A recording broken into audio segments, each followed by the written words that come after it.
Do you emotional eat? Do you binge eat? Are you a compulsive eater? Do you not know? For so long, I thought that emotional eating was like Sarah Jessica Parker crying, eating her ice cream, emotional eating. Like, I always thought it was that. And one day I was actually teaching people about emotional eating, and I was like, oh my gosh, I am an emotional eater. Because emotional eating is not always just crying. I would get like a pit in my stomach when I get sad like that. I'm not hungry at all. Emotional eating is actually eating anytime you're eating, not for health or hunger. Food is meant for humans for health and hunger, right? So you physically need food to survive, to have energy, and to be healthy, right?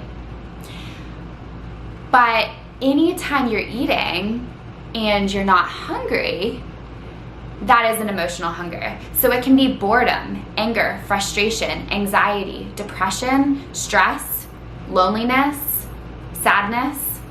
So many people I meet are like, oh no, I'm not an emotional eater. I don't eat when I'm angry. And I'm like, that's funny he thought of anger. I used to think of crying, but it's anything. And why are we emotional eaters? Well, for a lot of reasons. One is growing up, we would have cake, right? We would have cake with birthdays. And we related that to celebration, right? And also, another reason is that food gives off dopamine responses in our brain. So that is a feel-good chemical in our brain. So not only are we emotionally tied to food, but we're also physically, chemically, biologically tied to feel good when we eat.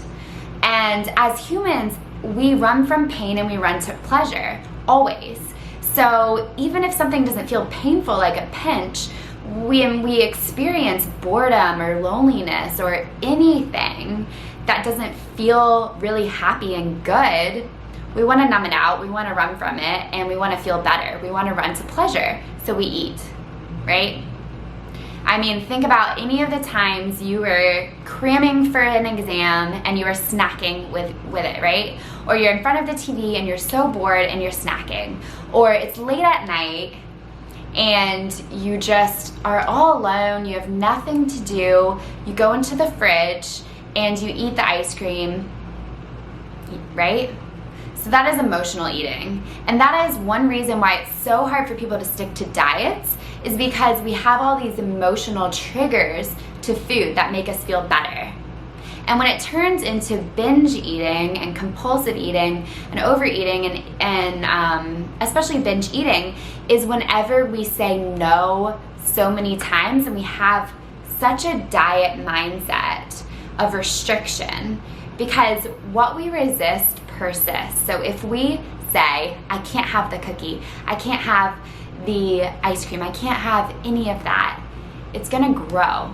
It's gonna grow and grow and grow. That resistance is gonna grow, it's gonna persist, and it's almost like pulling back a bow and arrow. You're gonna reach a point of tension where you're just gonna slingshot forward. You're going to eat all the food and eat and eat and eat and eat and eat.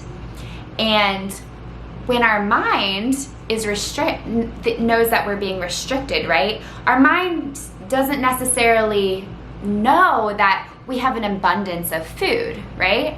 We have a pantry full of food and we have access to grocery stores and whatever else. We have all of this food. All it knows is, okay, I'm in famine. I'm in famine. I don't know when my next meal will be. So I'm going to overeat. I'm gonna eat and eat and eat and eat. I'm gonna make this person so hungry. I'm gonna make them want all this food. And that's when it turns into a binge. And that's why it's so hard to stick to diets, and why it is a fact that 90%, 95% of people who do diets are not only gonna gain the weight back, but they're gonna gain more back, is because of how we diet and our relationship to food.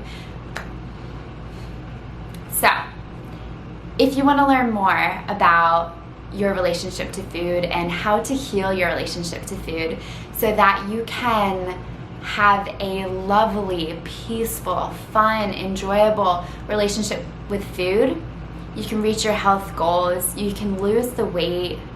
You can end the eating disorder. And you can do all of this with ease and without needing to fight and battle food in your body.